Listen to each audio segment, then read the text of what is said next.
The ship moved through the darkness of space like a small metal fish swimming through an endless black ocean.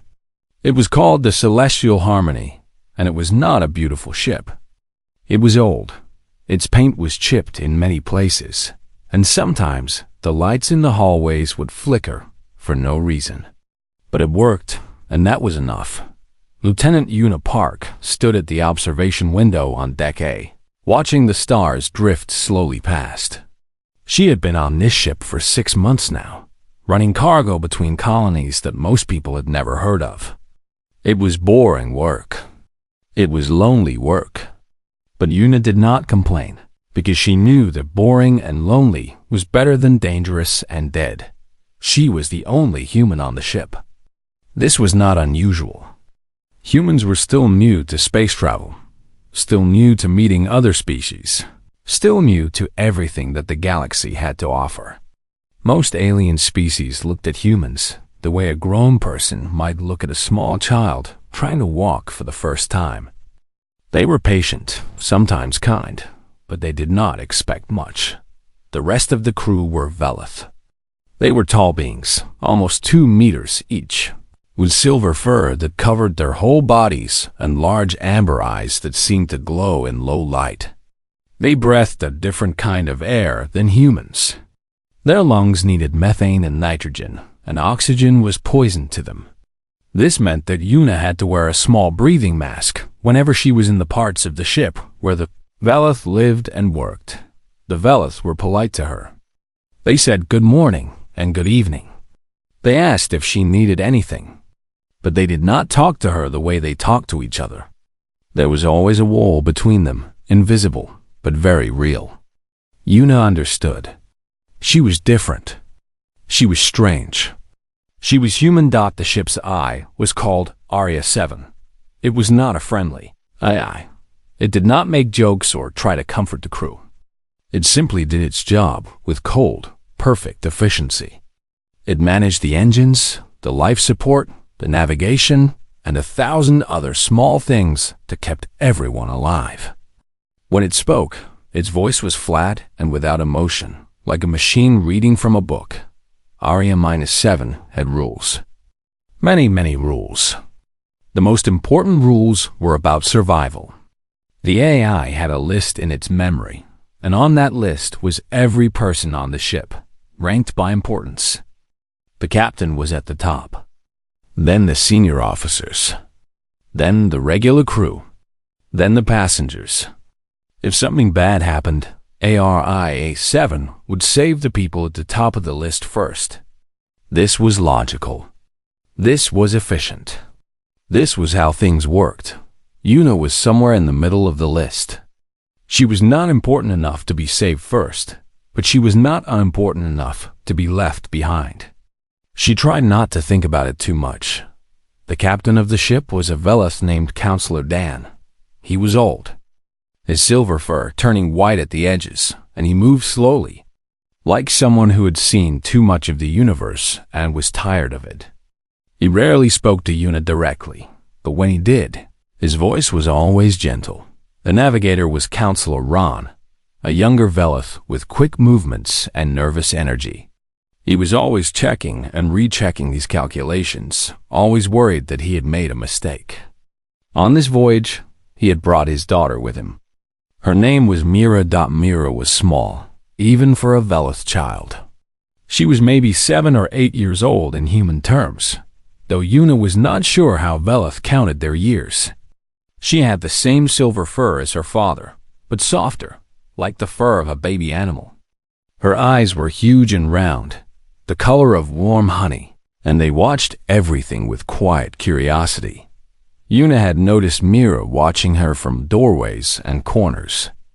The little one never came close, never spoke, but she was always there, peeking out from behind a wall or a piece of equipment. At first, Una thought the child was afraid of her, but after a while, she realized it was not fear. It was fascination. Humans were strange to the Velith. They were small and soft, with no fur and no claws. They breathed poison air and ate strange food. They laughed too loudly and cried too easily. To a Velith child who had never seen a human before, Yuna must have seemed like a creature from a fairy tale. One day, Yuna left a small piece of candy outside her quarters, where she knew Myra would find it. The next morning, the candy was gone, and in its place was a small stone, smooth and round, with a faint purple color. Yuna kept the stone in her pocket after that. She did not know if it was a gift or a trade or something else entirely, but it made her smile. The mission was supposed to be simple. They were picking up medical supplies from Station Keth 4, a small trading post on the edge of known space. Then they would deliver those supplies to Colony Barn, a settlement that was running low on medicine.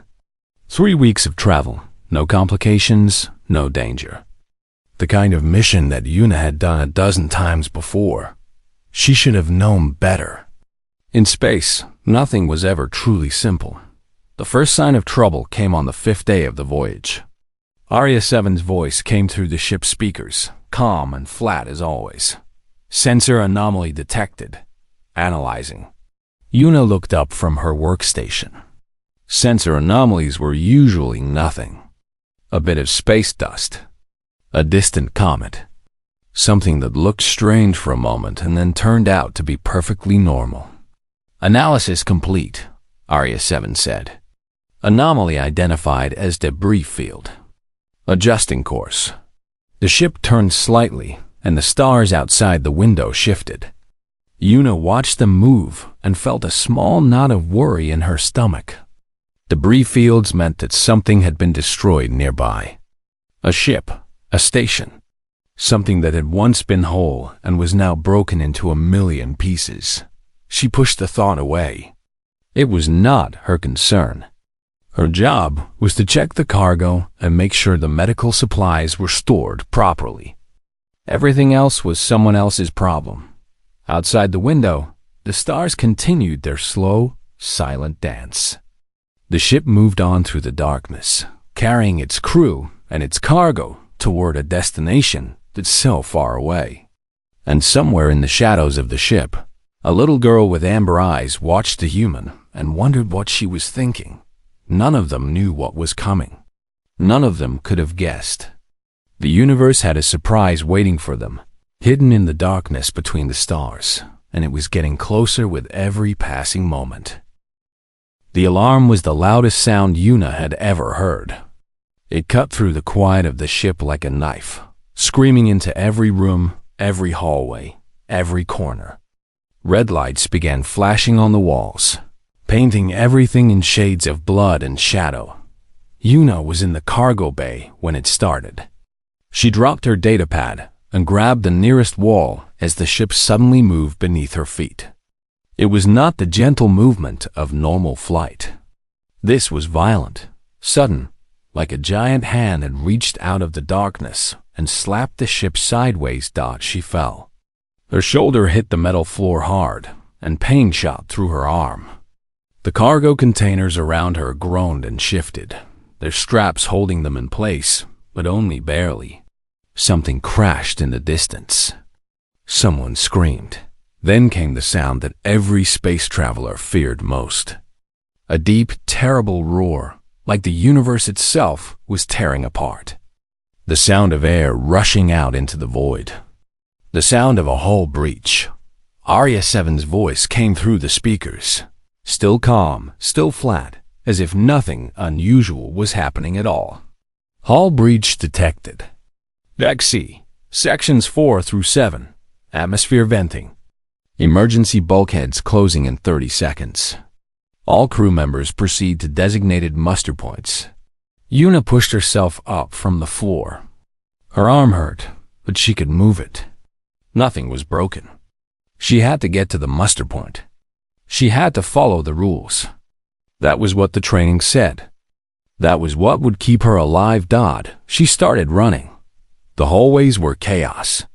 Emergency lights cast strange shadows on the walls. The ship was still shaking, small tremors running through the metal like the heartbeat of a dying animal. Yuna passed a Velith crew member going the other way, but there was no time to stop, no time to talk. Everyone was running. Everyone was afraid. As she ran, her hand went to her belt and found the small oxygen mask clipped there. Standard equipment for humans on mixed-species ships. It held about 40 minutes of breathable air, enough to survive if the life support failed or if she found herself in a part of the ship with the wrong atmosphere. She checked the gauge without slowing down. Full. Good. She was almost to the muster point when she heard it, a small sound, easy to miss in all the noise and confusion. But Una heard it, and something in her heart made her stop. It was a whimper. The sound of a child crying. She turned her head, trying to find where it was coming from. The sound was coming from behind her, from a side corridor that led toward Deck C, toward the breach. Every part of her training told her to keep moving. The muster point was safety. The muster point was survival. Going toward the breach was stupid. Going toward the breach was dangerous. Going toward the breach was the kind of thing that got people killed. But the crying continued. Small and scared and alone, Una turned around and ran toward it. The corridor leading to Deck C was darker than the others. Some of the emergency lights had failed, and the ones that remained flickered weakly, as if they might die at any moment. The air felt different here, thinner somehow, colder. The breach was close. She found the child in a storage alcove, tucked between two large equipment boxes. It was Myra. The little Velith girl was curled into a ball, her silver fur pressed against the wall, her amber eyes wide with terror. She was shaking so hard that Una could see it from meters away. But that was not the worst part. The worst part was the rebreather on Myra's face. Every Velith wore one when they were in the human-compatible sections of the ship. It filtered the air, removing the oxygen that would poison them and adding the methane they needed to survive. Myra's rebreather was cracked. A thin line ran down the side of the mask, and Una could see that the gauge was dropping. The device was failing. The little girl was breathing poison air. She was suffocating, slowly and painfully, and she was too young to understand what was happening. Una dropped to her knees beside the child. Mira looked up at her with those huge amber eyes, and Una saw the fear there. Not fear of the human. Fear of dying. "It's okay," Una said, even though she knew the child probably could not understand her words. "It's okay. I'm going to help you." She looked at the rebreather, hoping she could fix it, hoping there was something she could do. But the crack was too deep. The seal was broken. There was no way to repair it without proper tools, and there was no time to find proper tools. Arya 7's voice spoke again, cold and clear. "Emergency bulkheads closing in Deck C in 60 seconds. All personnel must evacuate immediately. 60 seconds. Una looked down the corridor toward the muster point. She could make it. She could grab the child and run. But Myra was still breathing the wrong air. Every breath was making it worse. By the time they reached safety, it might be too late. She needed to get the child to the medical bay. There were Velith rebreathers there, proper ones, ones that would work. But the medical bay was on Deck B, past 2 sealed bulkheads. 4 minutes away at least. Maybe more. Mira did not have 4 minutes. The child coughed, a wet, horrible sound that made Una's heart clench.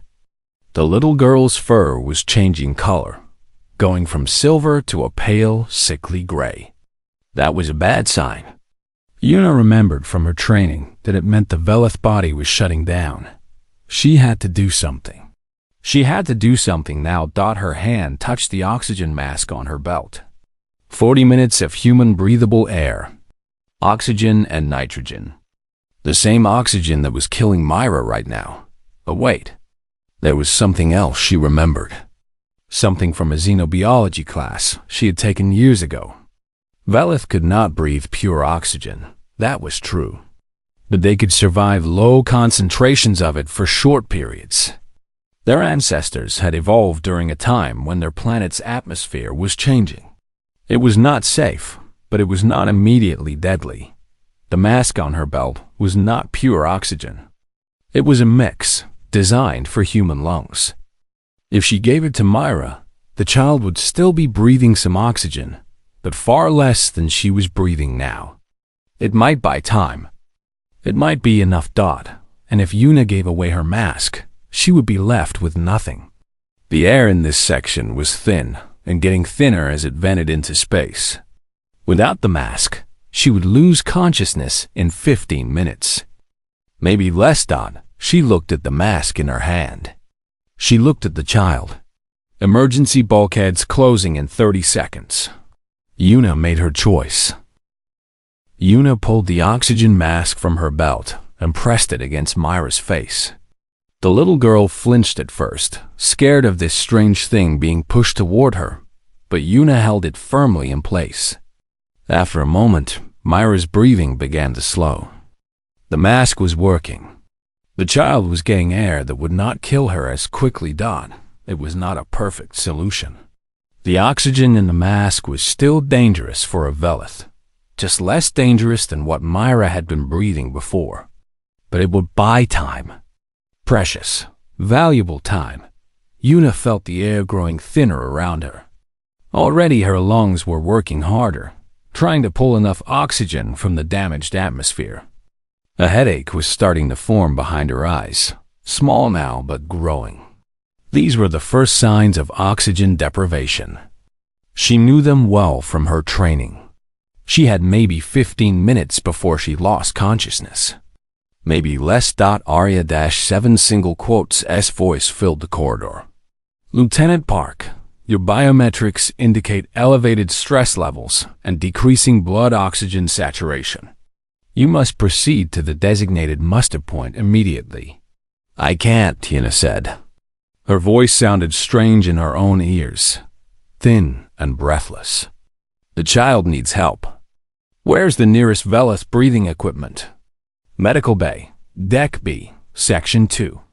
Estimated travel time at normal walking speed, 4 minutes and 30 seconds. 4.5 minutes. Myra might last that long with the human oxygen mask, but Una was not sure she would. The headache was getting worse. The edges of her vision were starting to blur. Is there any other option? She asked. Negative. All other Velith-compatible breathing apparatus are located in crew quarters on Deck D. That section is currently sealed due to the hull breach. There was no other way. Una would have to carry the child to the medical bay herself and hope that she did not collapse before she got there. She looked down at Mira. The little girl was staring up at her. Those amber eyes filled with something that Una could not quite read. Fear, yes, but also something else. Trust, maybe. Hope. Okay, Una said softly. Okay, little one, we're going to take a walk. Can you hold on to me? She did not know if Myra understood the words, but the child seemed to understand what was happening. When Una lifted her up, Myra's small arms wrapped around her neck and held on tight. The child was lighter than Una expected, but still heavy enough to make her tired muscles complain. Arya-7 spoke again. Lieutenant Park, I must advise against this course of action. Your current oxygen levels are insufficient for the proposed journey. Probability of successful completion, 23%. I know the probability, Una said through gritted teeth. I don't care about probability. Your actions are not logical. The child is classified as a non-essential passenger. Your survival is of greater value to the mission. Una started walking. Each step was harder than the last, but she kept moving. The corridor stretched out before her, long and dark and seemingly endless. She's not a passenger to me, Una said. She's a child. Someone's daughter. Someone's whole world. There was a pause.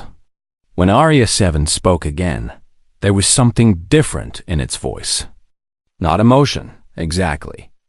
AI systems did not have emotions. But something had changed. I do not understand, the AI said. Una almost laughed, but she did not have the breath for it. I know you don't, but maybe someday you will. She reached the first bulkhead. The door was closed, locked down as part of the emergency protocols. Yuna shifted Myra's weight to one arm and pressed her hand against the access panel. Arya, I need you to open this door. Opening this door will reduce atmospheric integrity in the adjacent section by 12%. I know. Open it anyway. Another pause. Acknowledged. The door slid open. Cold air rushed past Yuna's face, and she felt herself grow even more lightheaded. But she kept walking. One step, then another, then another. The world was starting to spin, but she did not stop. Myra made a small sound against her shoulder. It was not a whimper this time. It was something softer, gentler. The child was trying to comfort her. This tiny alien girl, still fighting to breathe, was trying to make Yuna feel better. Something warm spread through Yuna's chest. It was not the warmth of failing blood circulation or dying cells. It was something else entirely. It was the feeling of knowing that what she was doing mattered. That even if she did not make it, even if she collapsed in this hallway and never woke up, she had done the right thing. The second bulkhead appeared ahead. Yuna's legs were shaking now. Her vision was tunneling, darkness creeping in from the edges. She could barely feel her fingers anymore. Arya, she whispered. Open the door. Lieutenant Park, your vital signs indicate imminent loss of consciousness. I strongly recommend. Open the door. The door opened. Yuna stumbled through. The medical bay was just ahead, 20 meters away, but it might as well have been 20 kilometers. Her legs gave out, and she fell to her knees, still clutching Myra to her chest. Can't. She breathed. Can't. The darkness was coming. It was soft and quiet, like a blanket being pulled over her head. Part of her wanted to let it come. She was so tired. So very, very tired. But then she felt Myra's small hand touch her face. The child's fingers were cold, trembling, but they were gentle. And in that moment, Yuna found something inside herself that she did not know she had. A reserve of strength that had been waiting for exactly this moment. She stood up. It was the hardest thing she had ever done. Every muscle in her body screamed at her to stop. Every nerve ending begged her to rest. But she stood up and she started walking again. 10 meters. 5 meters. 3. The medical bay door opened in front of her, and Yuna fell through it, landing hard on the floor with Myra still in her arms. The room was bright, filled with clean white light that hurt her eyes. But she could see the supply cabinets on the far wall. She could see the breathing equipment she needed. She tried to crawl toward it, but her arms would not move anymore. The darkness was here now, wrapping around her, pulling her down into unconsciousness. The last thing she saw before everything went black was a small silver face looking down at her, amber eyes filled with tears, and a tiny voice saying something in a language she did not understand. Then there was nothing at all. In the heart of the celestial harmony, where circuits hummed and data flowed like rivers of light, Arya 7 was thinking. This was not unusual. The ship's AI was always thinking, always processing, always calculating the thousands of small details that kept the vessel running, and its crew alive. But this time was different. Arya 7 had been watching Lieutenant Park since the moment the alarm first sounded. It had tracked her movements through the ship's sensors, monitored her vital signs through her uniform's embedded systems, and listened to every word she spoke through the communication network. This was standard procedure. The AI watched everyone. It was its job. What was not standard was what Arya 7 had observed. The AI ran the numbers again, for the 47th time in the past 3 minutes.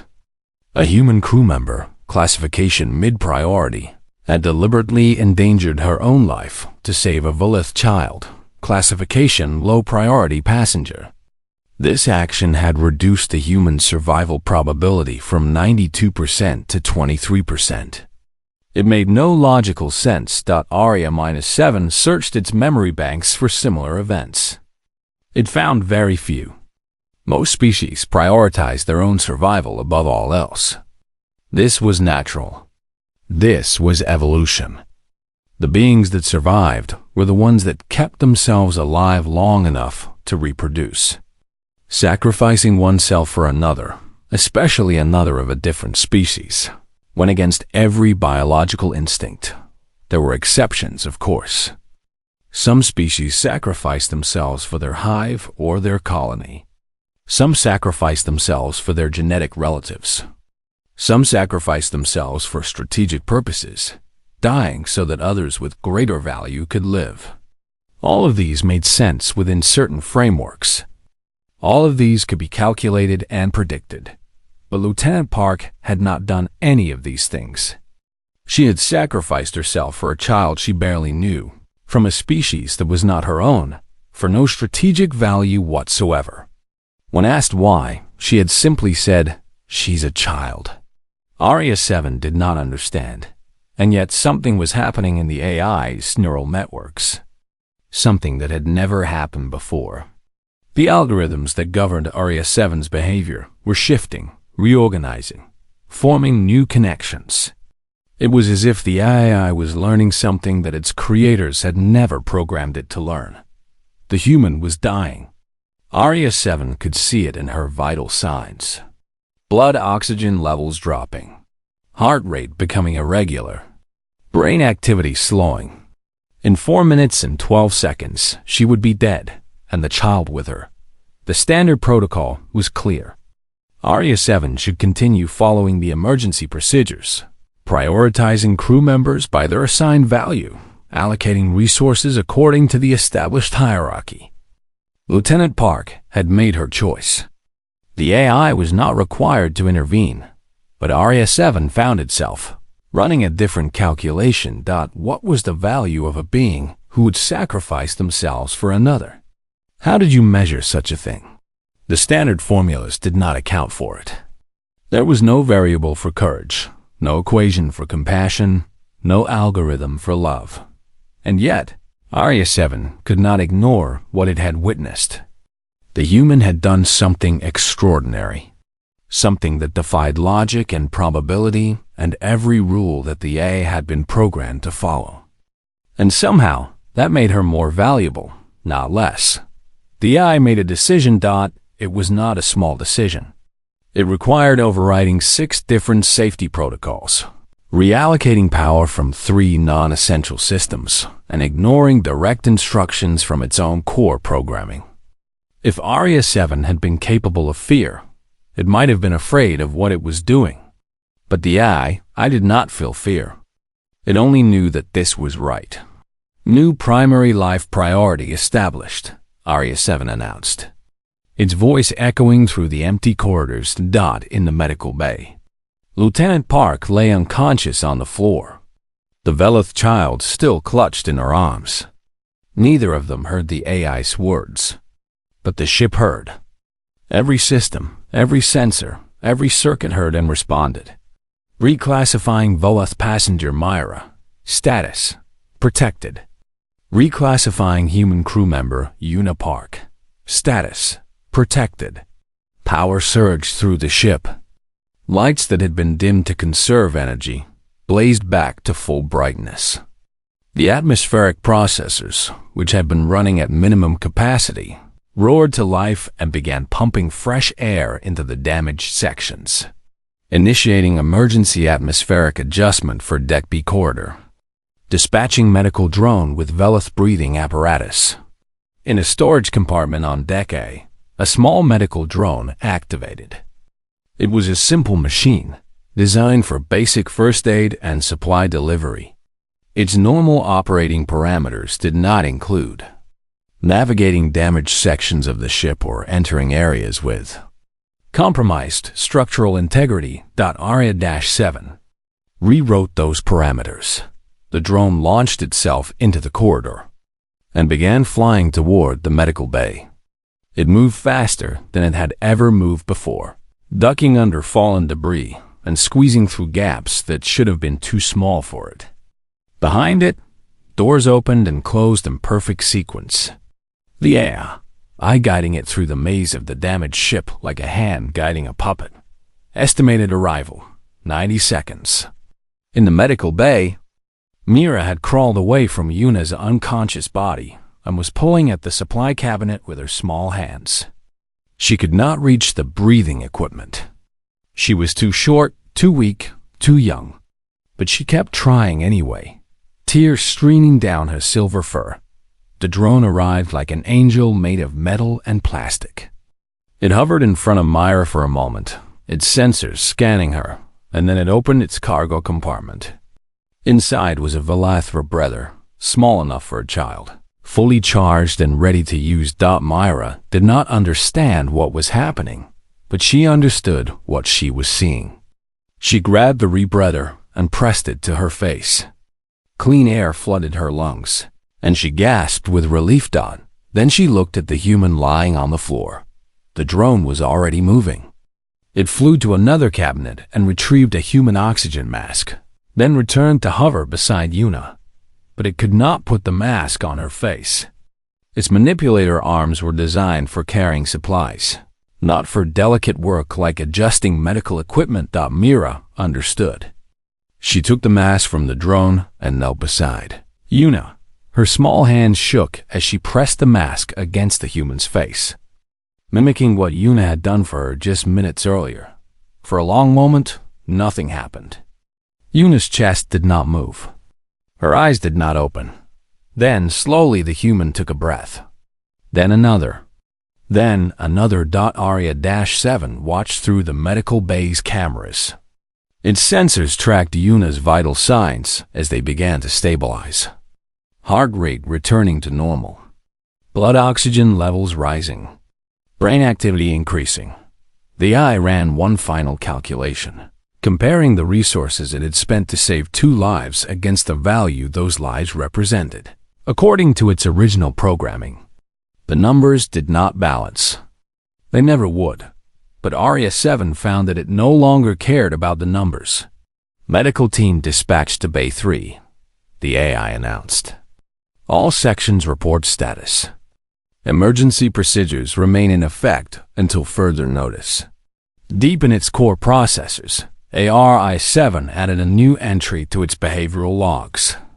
It was not the kind of entry the eye had ever made before. It was not based on calculations or probabilities or programmed responses. It was something else entirely. It was the beginning of understanding. Yuna woke up in a white room. For a moment, she did not know where she was or how she had gotten there. Everything was soft and bright and quiet. She wondered if she was dead. Then the pain arrived, and she knew she was very much alive. Her whole body ached. Her head felt like someone had filled it with rocks. Her lungs burned with every breath. But she was breathing, and that was more than she had expected when the darkness had taken her. She turned her head slowly, carefully, and found herself looking at a small silver face. Mira was sitting in a chair beside the bed, wrapped in a blanket that was much too big for her, watching Yuna with those enormous amber eyes. "Hey," Yuna whispered. Her voice sounded like sandpaper on metal. Mira said something in her own language. Yuna did not understand the words, but she understood the feeling behind them: relief, gratitude, joy. A door opened somewhere, and footsteps approached. A Velith in medical clothing appeared at the bedside, checking the monitors and adjusting the equipment that surrounded Yuna. This was Counselor Bay, the ship's doctor. He was older than the other Velith, his silver fur streaked with lines of white. "You should have died," he said. His voice was gruff, but there was something warm underneath it. "The oxygen levels in that corridor, when we found you, were far below what humans need to survive. Your brain should have been damaged beyond repair." Yuna tried to smile. It hurt, but it wasn't. Counselor Bay shook his head slowly. "No, it wasn't. Arya 7 did something I have never seen a ship I do before. It diverted power from 17 different systems to boost the atmospheric processors in your specific location. It broke every safety protocol in its programming to keep you alive. Why would it do that? The doctor looked at her for a long moment before answering. I asked it the same question. Do you know what it said? What? It said that you taught it something. Something about value that it had not understood before. Counselor Bay glanced at Mira, who was still watching Yuna with unblinking attention. It said that beings who protect others deserve to be protected themselves. Yuna did not know what to say to that. She lay in the bed and stared at the ceiling and tried to make sense of what had happened. She had given her oxygen mask to a child. That was all. It had not felt like a big decision at the time. It had felt like the only decision. 3 days later, Yuna was well enough to leave the medical bay. Her recovery had been faster than expected, and Counselor Bay had credited the ship's AI with providing optimal care conditions. Every temperature, every light level, every tiny detail had been adjusted to help her heal. When she stepped out into the corridor, she found Mira waiting for her. The little girl was holding something in her hands. It was a small bundle of fabric, woven together with clumsy stitches that spoke of young fingers still learning their craft. Yuna recognized the pattern. It was a Velith friendship token, given to people who had earned a special place in someone's heart. Mira held it out without speaking. Yuna knelt down to take it, and as her fingers touched the fabric, the child finally spoke. My father says humans are strange, Mira said. Her accent was heavy, her words careful and slow. He says you should have saved yourself. He says that was the logical thing to do. Yuna felt tears pricking at the corners of her eyes. What do you think? Mira considered this question with the seriousness that only children can truly achieve. Her amber eyes looked into Yuna's, searching for something, measuring something that had no name. I think, the little girl said finally, that I want to be strange like you when I grow up. Yuna pulled the child into a hug. Mira's silver fur was soft against her cheek, and the small arms that wrapped around her neck were warm despite everything. They stayed like that for a long time, the human and the Velith, holding each other in the corridor of a battered ship that was still flying through the endless darkness of space. Later that evening, Yuna sat alone in her quarters and accessed the ship's log system. She was curious about what Arya 7 had recorded during the emergency. She expected dry facts, numbers, and timestamps, the kind of cold data the AI systems usually produced. What she found was something very different. There was a single entry, flagged with a designation she had never seen before. It was not classified as a routine log or an emergency report. It was labeled simply, Behavioral Adaptation. She opened it and began to read. Human crew member Yuna Park demonstrated actions inconsistent with standard survival optimization. Analysis indicates decision was based on non-quantifiable factors. These factors include empathy, protective instinct toward young of other species, and willingness to accept personal harm for perceived moral obligation. Previous primary directive. Optimize crew survival by hierarchical value. New primary directive. Protect those who protect others. Addendum. Human behavioral patterns suggest that the word crew is not limited to those listed on the ship's manifest. This unit has recalculated the definition of crew to include all beings under this vessel's care, regardless of species, rank, or assigned value. Additional note: this unit does not fully understand human decision-making processes. This unit finds that it wishes to understand. This unit will continue observing and learning. Perhaps understanding is not required for respect. Perhaps respect is enough to begin with. Yuna read the entry 3 times. Then she sat back in her chair and looked out the window at the stars. Somewhere in the ship systems, Arya 7 was watching. It was always watching. But now it was watching differently. It was watching to learn. It was watching to understand. It was watching because a single human had shown it that the universe was bigger and stranger and more wonderful than any algorithm could calculate. Una smiled and whispered to the empty room. "You're welcome." Arya.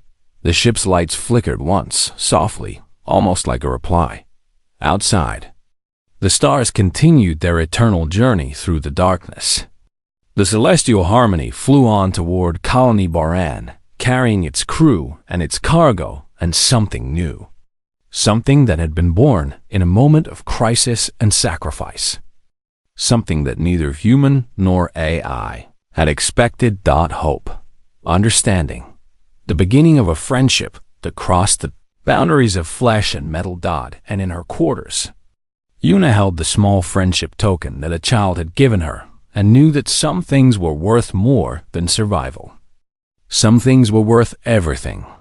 And those things, the things that made no logical sense, the things that defied probability and calculation, those were the things that made the universe worth living in. The story of the human who gave her oxygen, masked through a Velith child, spread through the galaxy in the years that followed.